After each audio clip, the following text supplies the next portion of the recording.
ഞാൻ ഈ വാർത്ത വന്ന ഉടനെ തന്നെ ആദ്യം ഇതെല്ലാം എഡിറ്റ് ചെയ്ത് തയ്യാറാക്കാൻ ചുമതലപ്പെടുത്തിയ ആളെ വിളിച്ചു.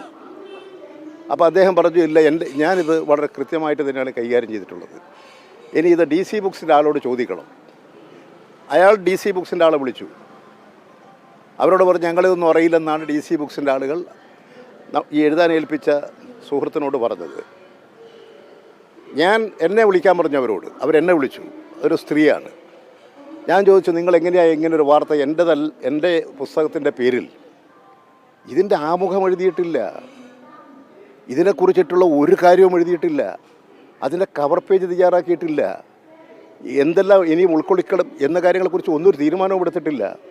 ഇങ്ങനെയുള്ളൊരു പുസ്തകം നിങ്ങൾ എങ്ങനെയാണ് അതിനകത്ത് ഇന്നതുണ്ടെന്ന് പറഞ്ഞ് പ്രസിദ്ധീകരിച്ചത്? അതുപോലെ നിങ്ങളുടെ ഫേസ്ബുക്ക് പേജിൽ കൊടുത്തിരിക്കുകയാണ് 13-ാം തീയതി 10:30 മണിക്ക് ഞാൻ എഴുതുന്ന പുസ്തകത്തിൻ്റെ പ്രകാശനം.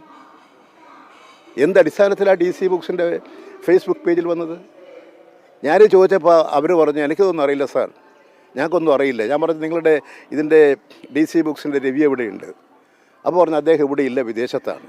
ഞാൻ പറഞ്ഞു, നിങ്ങൾ അടിയന്തരമായി അദ്ദേഹത്തോട് എന്നെ വിളിക്കാൻ പറയണം.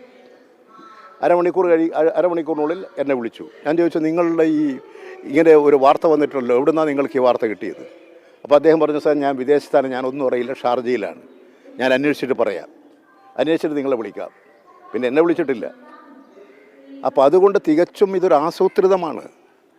ടൈംസ് ഓഫ് ഇന്ത്യയെ മുന്നിൽ നിർത്തി മറ്റ് പത്രങ്ങളിൽ വാർത്ത കൊടുപ്പിച്ച് മറ്റ് മാധ്യമങ്ങളുടെ ലീഗൽ പ്രൊട്ടക്ഷൻ ഉറപ്പുവരുത്തിച്ചിട്ട് നടത്തിയിട്ടുള്ള ആസൂത്രിതമായൊരു പദ്ധതിയാണ്.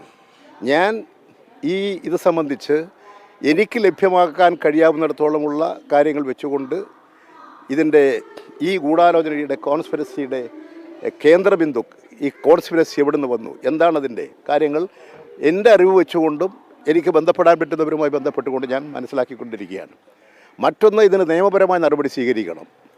അതുകൊണ്ടാണ് ആ ദിവസം അപ്പോൾ തന്നെ ഒരു മണിക്കൂറിനുള്ളിൽ തന്നെ ഞാൻ DGPയോട് പറഞ്ഞു. DGPക്ക് ഞാൻ പരാതി എഴുതി തയ്യാറാക്കി തിരുവനന്തപുരത്ത് കൊടുത്തു. അത് കഴിഞ്ഞിട്ട് ഞാൻ അഡ്വക്കേറ്റ് വിഷൻ മുഖാന്തരം ഒരു നിയമവശം ലീഗൽ നോട്ടീസ് DC ബുക്സിന് അയച്ചിട്ടുണ്ട്. ഇതെല്ലാം നിയമപരമായി പരിശോധിക്കണം. ഇത്തരത്തിലുള്ള സംഭവങ്ങൾ ഉണ്ടാകാൻ ഒരു തരത്തിലും അനുവദിക്കാൻ പാടില്ല. ഇത് ക്രിമിനൽ കുറ്റമാണ്, തെറ്റായിട്ടുള്ള നടപടികളാണ്. അതുകൊണ്ട് ഇത്തരമൊരു നടപടികൾ നമ്മുടെ മാധ്യമരംഗത്തൊന്നും ഇതിനു മുമ്പ് കണ്ടിട്ടില്ലാത്തതാണ്. സാധാരണ പുസ്തക പ്രസാധകന്മാർ ഉയർന്ന നിലവാരം പുലർത്താറുണ്ട്. ഇതെല്ലാം ഇവിടെ ദുർബലപ്പെടുത്തുകയാണ് ചെയ്തിട്ടുള്ളത്. ശക്തമായിട്ടുള്ള നടപടികൾ ഇതിൻ്റെ ഭാഗമായിട്ടുണ്ടാകണം എന്ന് തന്നെയാണ് ഞാൻ ആവശ്യപ്പെട്ടിട്ടുള്ളത്. അത് സംബന്ധിച്ചുള്ള കാര്യങ്ങൾ ഇപ്പോൾ അന്വേഷിക്കുന്നുണ്ട്. എൻ്റെ അടുത്ത് വന്നിരുന്നു അന്വേഷണ ഉദ്യോഗസ്ഥന്മാർ. ഞാൻ എല്ലാ കാര്യങ്ങളും അവരോട് പറഞ്ഞിട്ടുണ്ട്. ഞാനത് മനസ്സിലാക്കി കഴിഞ്ഞാൽ എനിക്ക് സംശയത്തിൻ്റെ നിഴലിൽ നിർത്തിക്കൊണ്ട് ഒരു കാര്യവും പറയാൻ പറ്റില്ല. വസ്തുതാപരമായിരിക്കണം, വസ്തുനിഷ്ഠമായിരിക്കണം, എല്ലാം സത്യമായിരിക്കണം. അതുകൊണ്ട് ഞാൻ ആ കാര്യങ്ങളെക്കുറിച്ചിട്ടുള്ള എൻ്റെ കഴിവും മറ്റ് പലരുടെയും സുഹൃത്തുക്കളുടെയും ഒക്കെ കഴിവുകൾ ഉപയോഗിച്ചുകൊണ്ട് ഇതിൻ്റെ ഉറവിടം കണ്ടെത്താൻ നടപടികൾ സ്വീകരിക്കാൻ. ഇതൊരു ഗൂഢാലോചനയാണ്, ആസൂത്രിതമായ ഗൂഢാലോചനയാണ്.